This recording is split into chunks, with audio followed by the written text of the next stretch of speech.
I'm Reverend Dorothy Boulware, and I'm the managing editor of the Afro-American newspaper, 130 years old this year. And I'm face to face with Dr. Kaye Whitehead, who is one of our favorite writers and journalists and radio hosts and teachers and, you know, just a mentor along the way, helping us all do it better. Dr. Kaye, where in the world are you? Well, I'm in Tiberias now, not too far from the Dead Sea. We just rode in, I would say not less than an hour ago. We stopped on the way at the city of Magdala, which is the home of Mary Magdalene, and we have had an adventure following in the steps of Christ. Yeah. What is the purpose of this trip? What sparked this particular trip now? Well, I guess it's twofold. I am a PK, as I often write about in my column. I'm a pastor's kid. So I grew up reading the Holy Bible. These are the bedtime stories that my dad told me. These are stories we learned in vacation Bible school. When I went off to Kenya to study abroad, my dad put a brand new Bible in my hand. And when I went to college, he gave me another new Bible. And every step along the way, whenever I have felt that I guess my faith has been shaky, but it's always been secure, I've gone back to the stories of the Bible. So going to Israel as a Christian has always been a dream of mine. Kind of, when you talk about bucket list, what do you want to do when you grow up? Who do you want to be in the world? And for me, I wanted to come and see history, since I'm also a historian, come alive. The second reason, I guess, is a celebration of sorts. When my husband and I got married 23 years ago, we made this kind of unofficial vow that we would never fly on the same plane together, and we would never leave the country at the same time with young children. We just said, we always wanted to make sure that there was a parent here in case something happened, and that we would not revisit the conversation until after they turned 18 or when they went to college. Well, now they're 18. My youngest is 20 and our oldest is 21. And so here we are. So this is our first time leaving the country together, our first time flying for an extended time period on the same plane. We didn't fly on the same plane until after the boys went to college. So this is a big kind of celebration of being empty nesters. Wow. We see so many sad empty nesters. You bring joy to the whole concept. Well, it took me a while to get here. I go back to when my oldest, who's now a senior, when he went off to college. I remember when we dropped him off down in Tennessee, I started crying when he started walking away. And my husband, he's such a dear, but he drove slowly through the city to give me a chance to compose myself before we got on the road. It was very, very difficult. And I was calling him all the time. And I wrote about this in my column, right? I'm tracking his phone. Where are you? It's 2 a.m. What are you doing? And I was trying to live vicariously through his college experience. And then COVID happened and he came home. And all of a sudden, all the dreams that he had and all the plans we had for him, they stopped. And so he went to his room and he would do a little job in the daytime. And my husband and I, we really felt that the light was going out of his eyes, that he really wasn't growing. He was stopped in the process. And so when spring hit, after that, fall of COVID, we gave him a box of masks, hand sanitizers. And we were like, you know what? Go back to school. You will be okay. Exercise good judgment. Get the vaccine when it becomes available, but you need to get moving forward with your life.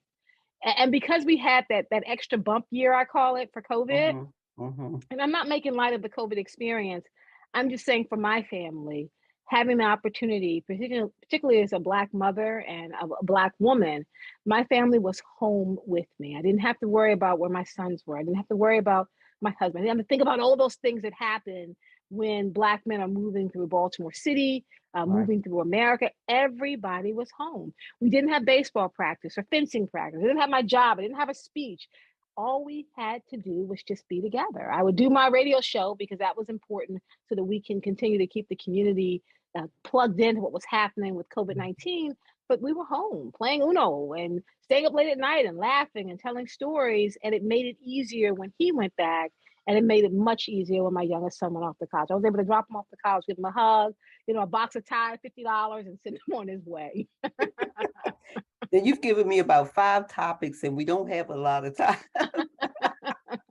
Because I hear some families talk about how difficult it was to be at home together, and some are still suffering a little bit. And the Afro today on Chicken Box was talking about the churches and getting people back to church and all that because they've gotten comfortable.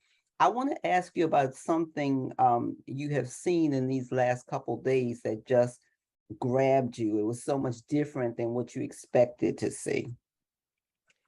So when we arrived, after a very long journey, I mean, you fly for a long time to get to where Jesus walked. I mean, we had a long layover in Germany. We arrived, went through Tel Aviv. And I think that the most moving experience for me, it was twofold. One was going to Mount Nebo, which is where we went yesterday. Mount Nebo is the place where God took Moses to show him the promised land.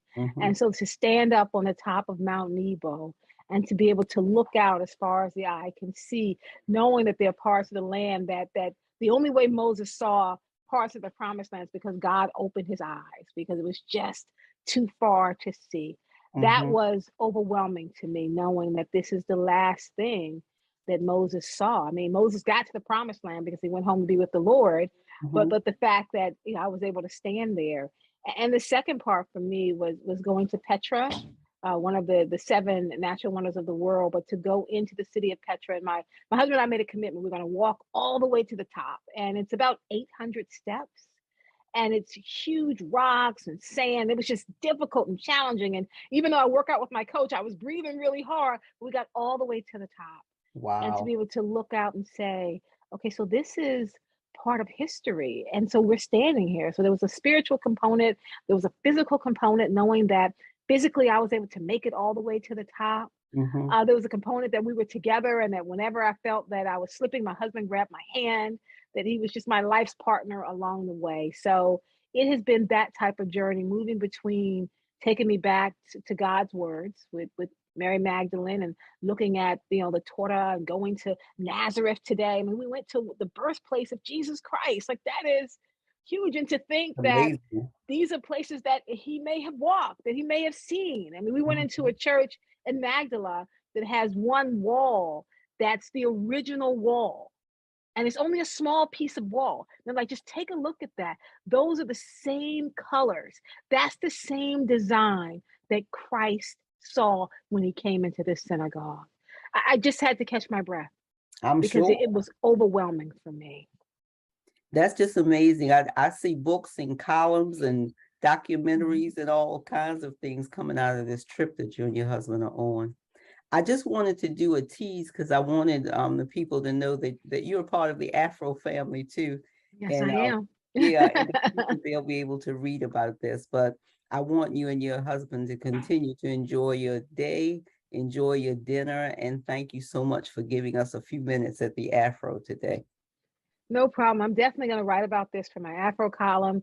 And I guess 2 quick teasers for what I'm looking forward to, which I know I'm going to start my column with, is that we're going to take a boat ride on the Sea of Galilee, which is huge, because that's where Christ called Peter and Andrew to be fishers of men. Right. And we're going to get baptized in the Jordan River. And so my husband and I have been baptized together before, but we're in Israel. So we're going to go to the Jordan River, into that water, and get baptized. So it's a life-changing journey for me, and I'm excited about who I'm going to be on the other side of it. Well, we're happy to be able to share some part of it with you anyway. Thank you so much. Thank you, and continue the journey. Enjoy the journey.